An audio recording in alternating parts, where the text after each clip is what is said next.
All right, guys, welcome back to the show and welcome to part two of Isaac's incredible story. Man, if you haven't heard part one, make sure you go back and listen to that from last week's recording. This is amazing, amazing, amazing. He's going to share more with you about what brought him here and why he is such a biggest badass. Listen in. I know people are listening to this and hearing this like, wait, is he kidding? Is he serious? He's dead set serious. When you get to know him and understand how he is, you realize that the things that most people are completely like, I would say debilitated by, he just kind of brushes off and just goes with the flow, so to speak. So I've watched this kid being so resilient and so powerful in just the way that he is. I really think that that's an inspirational thing for a lot of people to hear. So now he has 26 rods in his back. He's like relearned how to walk again and he's kind of back to functioning. And fast forward another year or two from there, right? This is kind of when you and I get to meet, isn't it? Yeah, yeah, because that was 20, no, a couple years later, like 3 years later. Okay. Like 3 years later, around there. Yeah, I got to meet him because of a mutual friend, Robert. Prior to that, I had just started CrossFit because after all that craziness, me and my, prior to CrossFit, me and my cousin decided to start going to the gym. And I loved it. Like it was something to live for and something that amps me up. So and then fast forward, I was getting bored of the global gym. I was getting bored of just doing the same routine. And then I stumbled onto this CrossFit gym and I was like, nah, you crazy. I can't do none of those movements because of my back. I was scared of all of that. But at the same time, the coach there at the time, he was like, nah, I could switch it up for you. I could adapt some things that won't hurt you. So I did my first workout. I loved it, and then boom, I was hooked. I was hooked on adrenaline. I was hooked on the way you feel and stuff.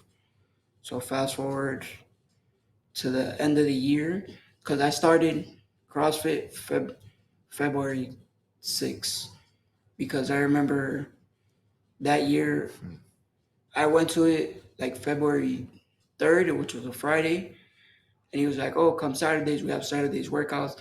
I was like, "Nah, tomorrow's my birthday. I'm enjoying myself. I'll come back Monday." So I did. I came back Monday. I kept my word, and I signed up right there. I was sold because that weekend I was like, "All right, I'm just gonna do it. Like, I'm hooked." So within that realm, you see a lot of competitions, and you just want to do it as well. Like you want to be part of the crew, and you like that adrenaline because I would join them in their practicing like all those warm ups and stuff. Like I would do it Right. with So them. you had your own version of FOMO back then, Yeah, didn't you? hell yeah, Yeah, because for everybody was sure. doing this, so of course you wanted to do it too. And then like obviously I'd go to the competitions and I'd be like, man, that looks like fun and that looks like something I could do. So I did it and I started this big competition in Miami is Waterpalooza. I did the qualifiers. I made it, and I was like, "All right, bet I'm in."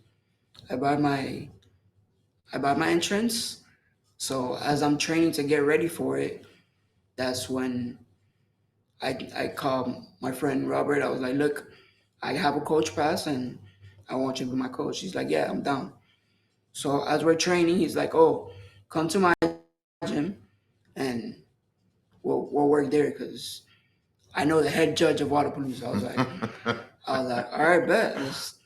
That's a bet. And then he brings me to the famous Lion Strong. Like I walk into the den, and the first thing this man right here tells me is, "What the heck are you doing trying to compete?" I was like, I don't know.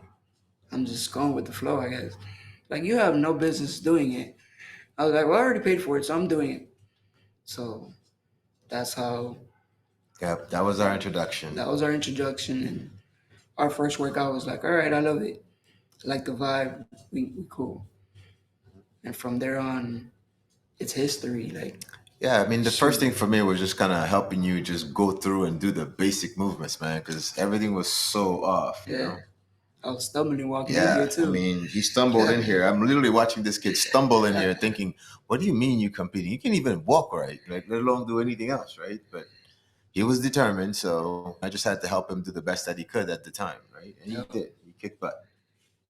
that that Waterpalooza was something else.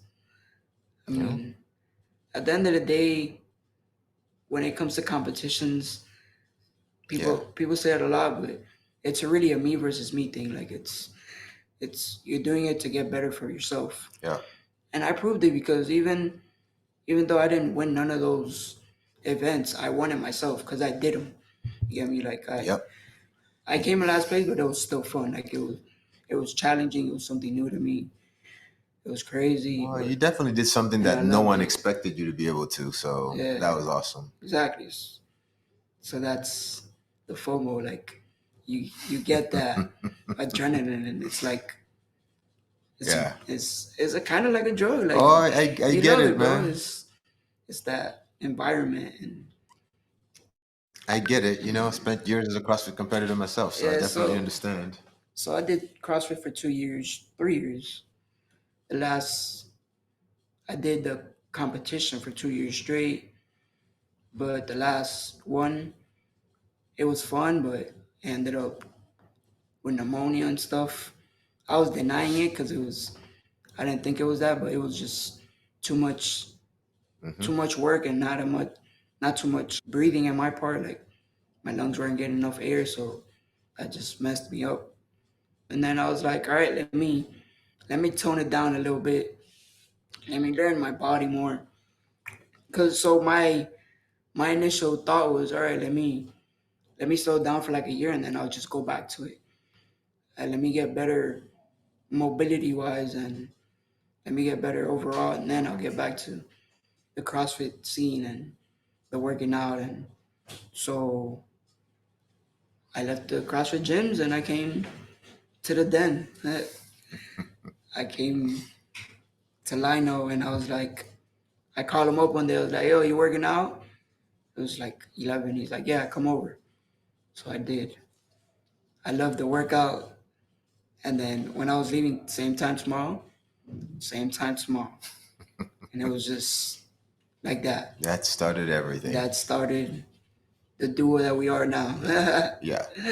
And from that moment on, I mean, you came in and just followed instructions. But what was so interesting was that what we were doing was very different from what he was doing prior. Yeah, Everything that he did, we literally threw out the window. I had one rule for him: you were not allowed to touch a barbell or do anything CrossFit related while you're here. that hurt. That Yeah. hurt. And so he's Yeah. like, "Well, what am I gonna do?" I said, "I'm gonna fix the way you move, and then we'll address everything else later." You know. So what's happened since then? I mean, besides the fact that you're here and part of the crew, obviously, Oh but I think man, people kind of need to just know, right? it's just a lot. A lot has happened. Like Okay. I Well, don't. what's improved? Let's start with that. My movement has improved so much. I went from, like I said, stumbling every two Steps. steps to walking properly and even running, because that I couldn't even do as well. Like that surgery, the first back surgery just stopped my whole Running ability and everything else, right? sports ability per se. Mm. Like I couldn't run, I couldn't jump, I couldn't do any of that. So as I was working and as we started that journey of stop doing CrossFit stuff and working on your movements, your squats, the way you lunge, way you walk in general, your Hmm. posture that helped me out a lot. And through gradual time, I didn't I don't see it, but through workouts you see it as much.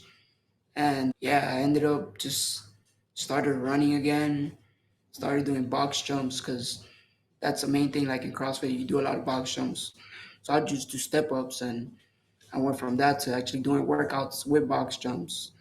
Just doing things I've never imagined because I'd think, oh, my back hurts, or doing that to doing box jumps, not hurting my back, just like it's crazy. and every time I'd get higher and higher on the height, which is crazy. Yeah.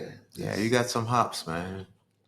And then throughout that time, yeah, like me mentally, I just learn my body and learn the human anatomy and how it would work, and I love it. Like this is cool knowledge. Yeah, Yeah, and how are you putting that knowledge to use now? I'm putting it to helping others. It's just, I'm glad you gave me the opportunity to be a coach as well. Because I shouted you for about 2 years almost, Yeah. and but I've always been the type to be quiet and observe, and I observed a lot. And also was just myself doing these positions. Is like, oh, that opened up, oh this, oh that. So Right. that's what you mean. So that helped me out, help others as well. So yeah, it's fun. It's fun. That's the only way I can describe coaching. Oh, Fun. it is. It absolutely is. Seeing someone being able to do something that was physically impossible for them prior to, Yeah, there's nothing like it. The reward from that is just it's beyond what you could expect. definitely. Yeah, So the reward is seeing everybody else happy.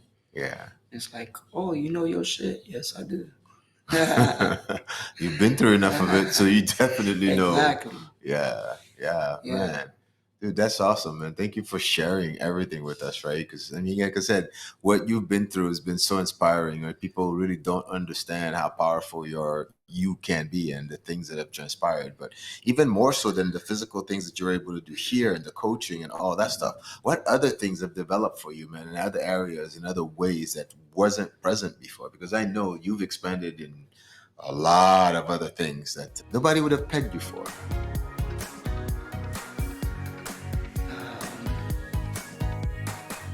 can't really think about it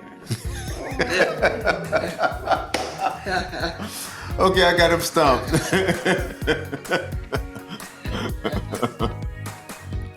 All right, guys. Once again, thank you for tuning in to part 2 of Isaac's incredible story. Make sure that you're here next week for part 3, the grand finale, and so you can learn more about where he's at now and what's going on with him, and of course what his plans are for the future. You definitely don't want to miss this. It's going to be awesome. Again, thanks for listening to everything that we've done here, guys. If you have any questions about anything, you want to know more about our process or understand more about what's going on with you, figuring out what you need to do to become the biggest badass that you can be, reach out to us. You can reach us on social media at Get Lion Strong on all platforms, or you can go on our website, getlionstrong.com. You can schedule an appointment to actually speak to us, ask questions, go figure out whatever you need, so we can actually see if we're the right fit to be able to help you become the biggest badass you can be. All right, thanks again for tuning in. I will see you guys in the next one. Peace out.